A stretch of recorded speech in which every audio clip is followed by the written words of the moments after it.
मोहन यादव कार्यक्रम में शामिल हुए हैं। ये मंच से सीधी तस्वीरें आपको दिखा रहे हैं। इंदौर में आयोजित शून्य से शतक एक शताब्दी अटल भारत की स्मरणोत्सव ये कार्यक्रम, जिसमें सीएम शामिल हुए।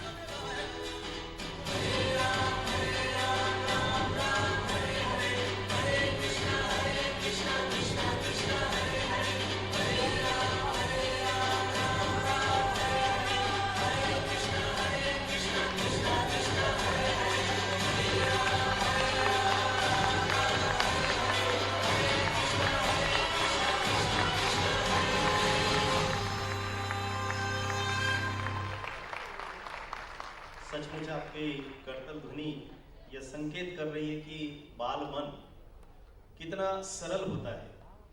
कई बार हम सब लोगों को लगता होगा कि जिसे हम सुरक्षा घेरा कहते हैं, उसके मध्य आकर के भी नाचने का काम अगर कोई कर सकता है तो वो बच्चे ही कर सकते हैं। और निश्चित तौर पर इन बच्चों की सुंदर प्रस्तुति और देवादिदेव गणेश की वंदना के पश्चात अब क्रम आ रहा है कि सबसे पहले हम आप सबका, हमारे वरेण्य अतिथियों का शब्दों से स्वागत करें। और स्वाभाविक रूप से आज की यजमान, यानी जैसा मैंने प्रारंभ में उल्लेख किया था कि अटल जी के आलेखों में, भिन्न भिन्न स्थानों पर, उनके स्मृति ग्रंथों में एक लाडली भतीजी अपने बचपन को जीवंत करती हुई अटल जी के कंधों पर झूमी हुई है। और वह चित्र होता है हमारी आदरणीय माला दीदी का। माला दीदी अटल फाउंडेशन की अध्यक्ष भी हैं और मैं चाहूंगा कि वे अपने भाव पुष्प अर्पित करें हमारे सभी माननीय अतिथियों का, और यहाँ पधारे आप सब जन का भी अटल फाउंडेशन की ओर से स्वागत करें। मैं निमंत्रण दे रहा हूं आदरणीय माला दीदी को।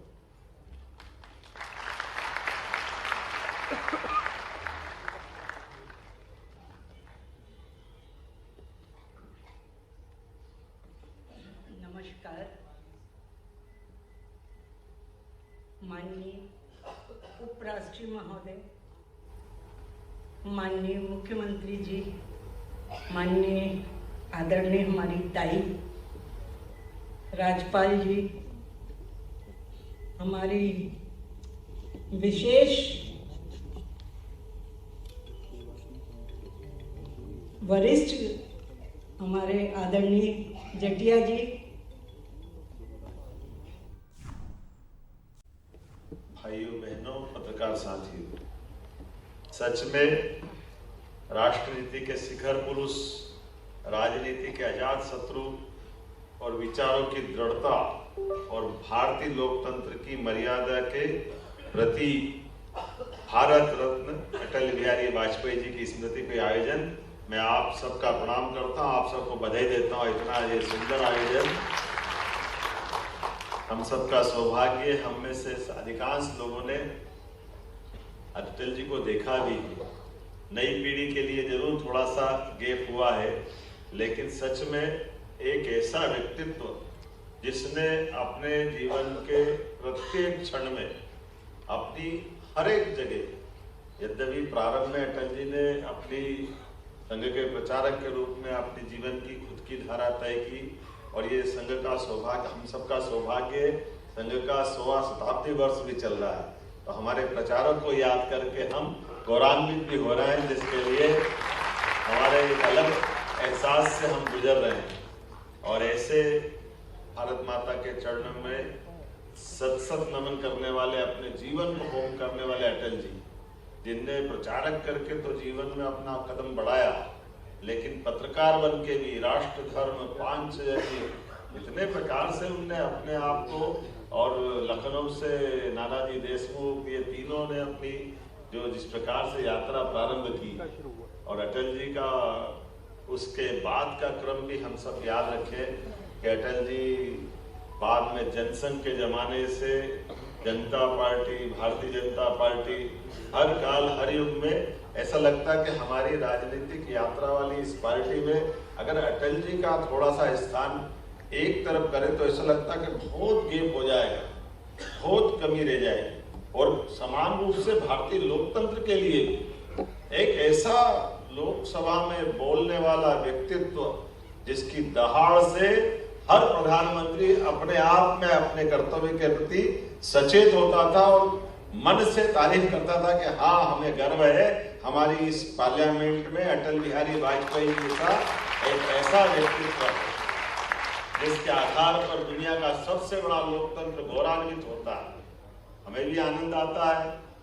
अटल जी का नेता प्रतिपक्ष के रूप में लगभग 50 साल तक अपोजिशन में बोलते रहना, ये आज के युग में भी कई लोगों को परामर्श होगा। और खास करके अब बड़ा अटपटा लगेगा, अटल जी को याद करते हैं, लेकिन क्या करें, नेता प्रतिपक्ष की भूमिका का कितना पवित्र पद उन्होंने धारण किया था कि जब जब आवश्यकता पड़ी इस देश को, चाहे बांग्लादेश का युद्ध हो या बाद के किसी और कालक्रम की बात हो, जब भी वो विदेश में गए, भारत माता को सदैव गौरवान्वित किया, लोकतंत्र को सदैव उन्होंने आनंद के साथ पूरे देश को आनंद के हिलों में डुबाने का काम किया। और ये बाकी के लिए भी सीख है कि जैसे अटल जी के लिए अभी वो पुरानी बात छोड़ दें, लेकिन छोड़े कैसे। पहली बार संयुक्त राष्ट्र संघ में हिंदी का गुलदस्ता, हिंदी को गौरवान्वित करने का मौका अगर किसी ने दिया है तो अटल बिहारी वाजपेयी जी ने दिया है।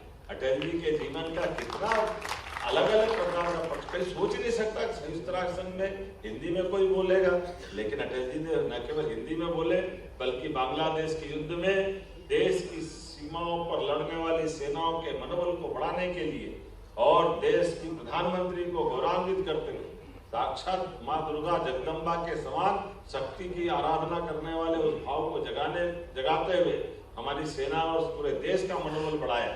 अब जब उनकी बात करते हैं तो आपातकाल के अंदर ऐसे पवित्र आत्मा और ऐसे लोकतंत्र के गला घोटने वाली घटना में बगैर संकोच आडवाणी जी के साथ अपनी जो कविताओं के माध्यम से, जिसके बारे में माननीय जेठिया जी ने कह ही दिया, मैं दोहराऊंगा तो नहीं, लेकिन आज अपन उसको केवल याद करें, थोड़ा सा आगे बढ़ते थे कि 2 सांसद हो तब भी अपने दल के अंदर, तब भी अपने दल के विचारधारा पे प्रश्न खड़ा हो जाए तो वापस समान रूप से इतनी बड़ी पार्टी को खड़ा कर देना, यह हर एक किसकी बस की बात नहीं है। लेकिन अटल जी और उनके साथ सारे संघ के प्रचारकों के साथ जनता पार्टी से भारतीय जनता पार्टी की यात्रा कष्टकारी भी, और उस कष्ट के बाद जब राजीव गांधी जी की हत्या हो जाती तब तो और चुनौती होती है।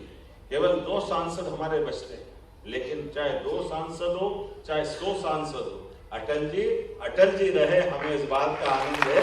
अटल जी का युग और बदलते दौर में इतने दलों के साथ, 24 दलों के साथ सरकार बना ले, वो सरकार चलाए, और सरकार चलाने में भी क्या पवित्रता है।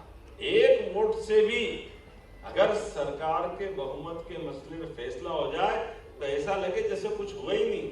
मुझे मालूम है कई सारे विरोध के और पक्ष के नेताओं ने भी कहा, जिसमें चंद्रशेखर भी एक थे, कि कहीं ये एहसास तो करा देते कि ये ऐसा हो रहा तो हम मदद कर देते। लेकिन अटल जी के शब्दों में एहसास होगा कि अगर इस पाप के तरीके से बनाई गई सरकार को तो टीपीए से भी पकड़ना पसंद नहीं करेंगे। इतना पवित्रता का मन का भाव कि सरकार जाए तो चली जाए।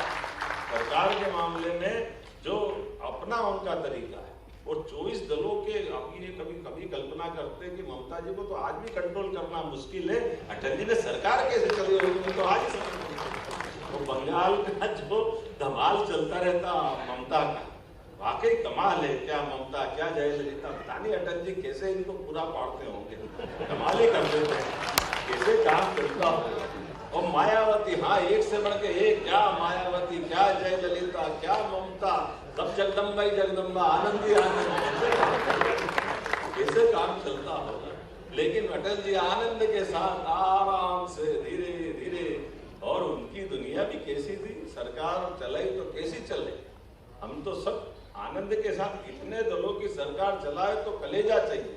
और सरकार चलाने में भी जिस प्रकार से उन्होंने परमाणु बम के मसले पर निर्णय कराया और किया कि हाँ, भारत को शक्ति संपन्न होना चाहिए, भारत को स्वाभिमान के साथ जीने का अधिकार है, तो आनंद आता था। एक साथ नहीं फोड़े, रोज एक बम, आज एक बम फोड़ा, पूरा देश उछल गया, दूसरे दिन फिर दूसरा फोड़ दिया। लोगों ने कहा प्रतिबंध लगा देंगे, तो तीसरे दिन फिर फोड़ दिया। हमने कहा अब तो बिल्कुल बात नहीं करेंगे, चौथे दिन फिर फोड़ दिया। ये अटल जी कर सकते थे। जितने चिड़ा चिड़ा के, मैं मालवी भाषा में अगर बोलूं तो किसी को, आदमी को थोड़ा खजवाने के काम की दृष्टि से, लेकिन देश के स्वाभिमान के लिए जो आनंद के साथ अपने लिए देश की धारा नहीं, वो हमको उस परमाणु बम की ताकत के साथ भारत को शक्ति संपन्न बनाने में जो योगदान उन्होंने दिया और जो उनका वाक्य है कि सब बदल सकते, पड़ोसी नहीं बदल सकते, इतने प्रकार से प्रयास किए, ये अटल जी ही कर सकते थे। पाकिस्तान से भी कोई परेशानी नहीं। लेकिन अगर पाकिस्तान ने गड़बड़ी की है तो टाइगर हिल की लड़ाई को एक एक दिन को याद करो। हमने न केवल टाइगर हिल में स्वाभिमान को बचाया, अपने देश की सीमाओं की रक्षा करके भी दुनिया में संदेश दिया। ये अटल जी ही कर सकते थे। हम सबका सौभाग्य जिस प्रकार से पाकिस्तान ने हमारी सीमाओं के अंदर आकर के, लेकिन एक नहीं बहुत सारी बात बोल सकते हैं। आज बोलने का नहीं है समय, केवल सुनने का है। और आज अटल जी का जब जन्म शताब्दी वर्ष मना रहे हैं तो उस आनंद में भी हम डूबे। मुझे इस बात की प्रसन्नता, माननीय महामहिम, हमारे यहाँ 25 तारीख को जब जन्म शताब्दी वर्ष का समापन होगा, हमारी सरकार के गठन के बाद माननीय प्रधानमंत्री जी के आशीर्वाद के साथ हमने हमारे हर वर्ग के कल्याण के लिए जो अटल जी का सपना था, इसलिए उनकी कविताओं के भाव में ध्यान में आ जाता है। कितने प्रकार से बोलते हैं, ऊंचे पहाड़ पर पेड़ नहीं लगते, पौधे नहीं उगते, ना घास जमती है सिर्फ बर्फ जो कफन की तरह सफेद और मौत की तरह ठंडी होती है। खेलती उससे बर्फ से क्या होता है ये अटल जी बताते हैं। खेलती है खिलखिलाती नदी जिसका रूप धारण कर अपने भाग्य पर बर्फ बूंद बूंद रोती है। ये जो उनका भाव है कि हमारे ऊंचाई देने के मामले में भी हमारे जीवन में जब तक सब समाज को लिए साथ है, आगे है बढ़ते जाना, जब तक ये भाव नहीं आएगा, ना ऊंचाई पे ना नीचे पे, समभाव से लोकतंत्र की आभा को बढ़ाने के लिए एक ऐसा व्यक्तित्व हमारे बीच से, खासकर हमको तो और हमारा आनंद डबल हो जाता है जब अटल जी के बारे में कहा जाता। तो अटल जी हमारे प्रदेश के हैं, मध्य प्रदेश के हैं, ग्वालियर से निकल करके दुनिया के अंदर में लोकतंत्र को गौरवान्वित किया। आज उनके जन्म शताब्दी वर्ष मना रहे हैं तो उस आनंद में हम सराबोर हैं। और अटल जी की जन्म शताब्दी को हम इसीलिए उद्योग रोजगार वर्ष के समापन के अवसर पर एक ही दिन में माननीय गृह मंत्री जी के माध्यम से 25 तारीख को ग्वालियर से 2 लाख करोड़ से ज्यादा के उद्योगों के भूमि पूजन लोकार्पण अटल जी को समर्पित करने वाले हैं। हमने इस कार्यक्रम की रचना बनाई है, ये सच्ची श्रद्धांजलि अटल जी के लिए होगी। आज के इस अवसर पर पुनः मैं सभी महामहिम सहित सभी सम्मानित अतिथियों का अभिनंदन करते हुए अपनी बात समाप्त करता हूँ। बहुत बहुत धन्यवाद। भारत माता की जय। निश्चय ही मोहन जी एक श्रेष्ठ नेतृत्व करता तो है ही, लेकिन जमीन से जुड़ा होना और लोग से जुड़ा होना, ये उनके उद्बोधनों में भी हम सब लोग अनुभव करते हैं। विशेष करके स्मरण कराया उन्होंने पोखरण के विस्फोट का, स्मरण कराया कारगिल के युद्ध का। केवल एक याद दिलाना चाहता हूं, हम सबको स्मरण में भी है कि जब व्हाइट हाउस से अमेरिका से फोन आया था अटल जी के पास कि पाकिस्तान संभवतः आप पर परमाणु अस्त्रों से हमला कर सकता है,